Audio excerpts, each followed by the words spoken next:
Yo internet, and back with me again Rin. Kali ini kita bakal mereview sesuai judul, yaitu Mechanical Gaming Keyboard dari Red Dragon, yaitu K552. Ini dia kotaknya, ini kotaknya ya cukup besar sebetulnya. Dan juga kita akan mereview saja keyboard yang satu ini. Dan sebelum itu pastikan untuk Anda yang belum subscribe silahkan subscribe. Dan juga pastinya toko dari MCPW Store udah buka. Jadi kalau misalnya XX review langsung gua cantumkan di sana. Abis ini langsung cantumin, langsung aja strike to the link guys. Kalau misalnya pengen keyboard ini dia ya, nih lo lihat sendiri, ini bener-bener lucu banget. Ini by the way modenya ini gue bikin rainbow gitu. Build quality dari keyboard yang satu ini diklaim namanya itu solid aircraft grade aluminium main ABS construction. Ya, itu namanya panjang banget nih, solid aircraft grade pertama. Ya, jadi aircraft itu kan pesawat tempur, mohon maaf gitu ya. Jadi ini udah setara pesawat tempur, udah ready untuk menembakkan rudal memang gitu ya. Tapi yang gue rasain itu nggak semuanya aluminium gitu. Walaupun nanti ada tulisan ABS ya, ABS itu di bagian ini pinggir-pinggirnya gitu ya. Tapi kalau misalnya bagian plate-nya itu aluminium, dan juga untuk chassisnya atau badannya sendiri itu ABS. Dan yang gua rasain ini kuat banget sih jujur. Ini nggak mungkin sih rasain flexing dalam penggunaan normal, itu nggak mungkin, bahkan dipaksa pun ini keras banget. Mungkin nanti gue juga kasih b-roll yang memang Anda bisa lihat sendiri bahwa emang build quality-nya ini the best banget untuk harganya, ini terbaik.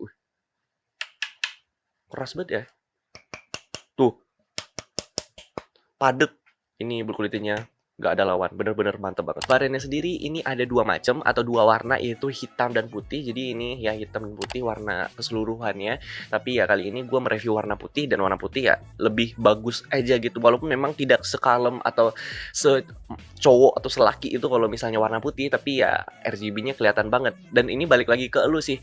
Dan juga untuk link pembeliannya pastinya gue sertakan di deskripsi. Untuk hitam ataupun putih langsung di deskripsi guys, langsung aja. Untuk desainnya sendiri ini kotak doang, nggak ada yang gimana-gimana. Lalu ada brandingnya di sebelah kanan, ada Red Dragon, dan juga layoutnya itu TKL, dan ya udah seperti itu aja. Jadi nggak ada yang berlebihan. Oh ya, satu lagi, dia itu bukan floating case, jadi case-nya nggak bisa dilihat atau underglow-nya ini nggak terlalu kelihatan.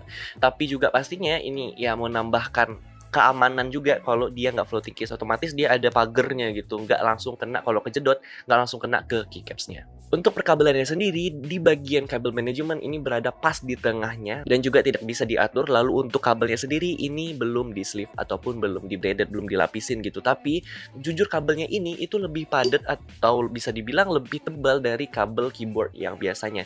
Lalu untuk panjangnya sendiri itu 1,5 meter, dan udah cukup sih, karena ya dia nggak bisa dipindah-pindahkan juga, atau kita itu sangat jarang untuk memindah-mindahkan keyboard. Dalam semua review keyboard gue selalu bahas tentang rubber fit-nya karena ini mengganggu kenyamanan kita. Nah, untuk rubber fit-nya sendiri ini udah cakep banget, bagus banget, pop up dan juga ngaret gitu ya. Karet itu benar-benar kerasa. Lalu juga pastinya ini berhubungan dengan berat ya. Kenapa sih?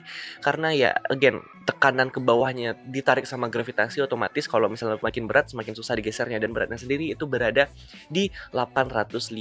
Tepatnya atau presisinya itu beratnya di 847 gram. Seperti itu untuk beratnya sendiri. Jadi ini cukup berat juga, otomatis nggak gampang kegeser. Dan ya pastinya ini kalau teman-teman bawa-bawa agak susah aja sih. Keycapsnya sendiri ini kuat, bener-bener kuat. Lalu untuk teksturnya sendiri ini doff, bukan glossy. Lalu juga ini bisa dibilang nggak sekasar itu juga, tapi ngerasain sih rasa apa ya, gesekan itu bener-bener kerasa juga sih. Fontnya ini cukup besar, lalu ini udah double shot color injection. Lalu juga ini icon-iconnya ada di keyboard. Jadi ya memang nggak seminimalis itu untuk bagian si keycapsnya, tapi bisa diganti pastinya. Nanti balik lagi ke teman-teman semua pengennya seperti apa. Switchnya sendiri ini bawaan dari Red Dragon. Jadi kalau misalnya teman-teman pengen nyobain switch dari Red Dragon itu terjual juga.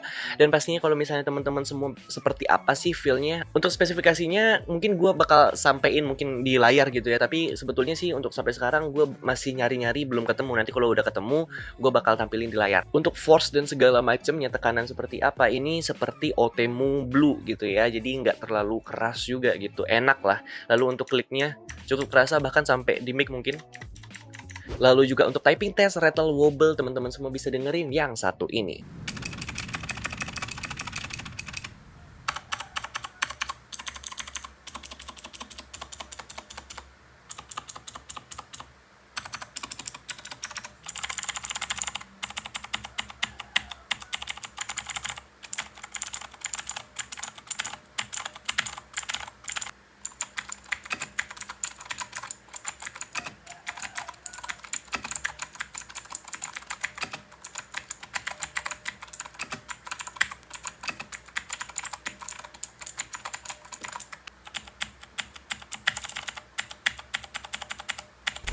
Dan seperti itu ya untuk spesifik dari switch-nya sendiri. Nah, teman-teman semua kalau misalnya mau ganti switch-nya itu bisa, tapi harus 3 pin, bukan 5 pin. Lalu teman-teman semua bisa gantiin, dan juga untuk penggantian sendiri ini cukup kuat di pertamanya, tapi nggak sekuat itu. Kalau Armageddon kan bener-bener kuat banget gitu merekatnya, kalau ini nggak terlalu sih aku rasain. Jadi penggantiannya bisa dibilang nggak rumit juga, nggak susah juga gitu ya. Jadi teman-teman semua bisa langsung gantiin, dan ingat lagi itu 3 pin. Jadi perhatiin lagi switch yang akan diganti, supaya nggak salah beli dan cocok di keyboard yang satu ini. Nah, ini aplikasinya, yaitu aplikasi dari keyboard yang satu ini, dan juga pastinya ini. Nah, lightingnya ini itu sinkron langsung straight to the keyboard. Jadi bentuknya seperti apa, seperti ini, langsung ke keyboard seperti juga.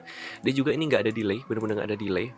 Jadi nggak perlu di-apply, nggak perlu di-oke sebelah sini. Jadi ini warnanya langsung keluar sini, dan ini adalah mode-modenya unik semua, berbeda dan sangat banyak sekali. Ini ada profilnya ya, profil atau bisa dibilang penyimpanan apa atau shortcut yang Anda simpan gitu ya. Ini ada bisa ngeload gitu ya profilnya gitu. Dan ada 3 dikasih, terus ini buat, nah kalau misalnya teman-teman mau bisa colorfulnya, nah warna hijau aja gitu, itu bisa. Jadi terserah teman-teman juga gitu ya, bisa diatur speed dan brightnessnya. Nah, kalau untuk makro sendiri ini ada 2 cara, atau langsung ke sini bisa ya, bisa di makronya, nama makronya apa, terus ditambahin aja, ntar dikasih, terus di add, di delete segala macam, yang ngerti lah ya. Terus itu bisa dengan satu lagi, yaitu like-nya dihilangin, lalu klik salah satu tombol. Let's say mau kasih B. Nah, ini single key makro setting, yang tadi makro settingnya, atau multimedia. Ya kalau multimedia teman-teman tahu. Nah, ini ya mau dikasih langsung atau single key aja gitu ya. Jadi teman-teman bisa langsung aja, atau mau custom ya, itu namanya RGB-nya. Ntar RGB customnya itu di Coastal nggak salah ya, di Coastal ini. Nah, ini ada beberapa preset FPS, MMO ya, atau MOBA juga.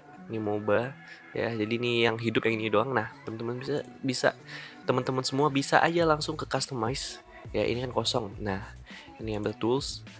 Nah, ini warnanya langsung ke keyboardnya, langsung hidup gitu warna yang kita inginkan. Nah, ini ya, untuk mengganti warna tuh ya 16 juta warna ini guys ya. 16 juta warna Anda bisa gunakan, mau agak terang mau agak gelap gitu ya. Kalau gelap otomatis dia agak redup gitu, bisa hijau juga ya. Oke, taruh sini gitu ya. Dan ini langsung ke keyboardnya berubah langsung, jadi ini enak banget ya. Teman-teman bisa langsung coba ini buat hapus. Oke, jadi seperti itu untuk aplikasinya, lengkap banget. Apalagi RGB-nya super duper lengkap sekali. Tentu saja barusan gue udah bahas aplikasinya, lalu ini relate sama RGB-nya. RGB sendiri bisa diatur bebas segala macem, karena ini juga emang apa ya, RGB-nya tuh bener-bener bisa diatur satu persatu. Jadi kalau misalnya mau kayak bendera merah putih gitu ya, hitam lagi, merah putih gitu, bendera Indonesia, langsung aja bisa diganti gitu. Jadi ini bener-bener bebas ya untuk RGB-nya. Dan juga kalau menurut gue sih ini sangat lengkap sekali. Jadi pastinya kalau teman-teman semua mau custom silahkan, RGB-nya bener-bener bebas untuk diatur. Oke, untuk kesimpulannya ini build quality-nya the best, oke banget. Lalu RGB-nya nggak ada masalah, lalu penggantian switch-nya juga nggak ada masalah. Nggak tahu gue kurangnya masih ada ini di desainnya. Lalu untuk kabelnya mungkin belum di sleeve ya, tapi sih kalau gue kabel selalu, setiap pembahasan keyboard gue nggak terlalu peduli untuk kabel, tapi kalau mouse gue sangat-sangat pedulikan. Jadi untuk kesimpulannya sih gue nggak ada masalah selama beberapa hari ini. Nggak tahu sih kalau misalnya lu merasa kayak ada kurangnya, kalau gue sih nggak ada, kalau kecuali di bagian desain kan balik lagi ke pribadi masing-masing ya. Mungkin sekian dulu, thanks for watching. Itu adalah review singkat dari gue, dan juga link pembelian ada di deskripsi. So thanks for watching this video until the end. See ya guys, dadah, respect, mantap.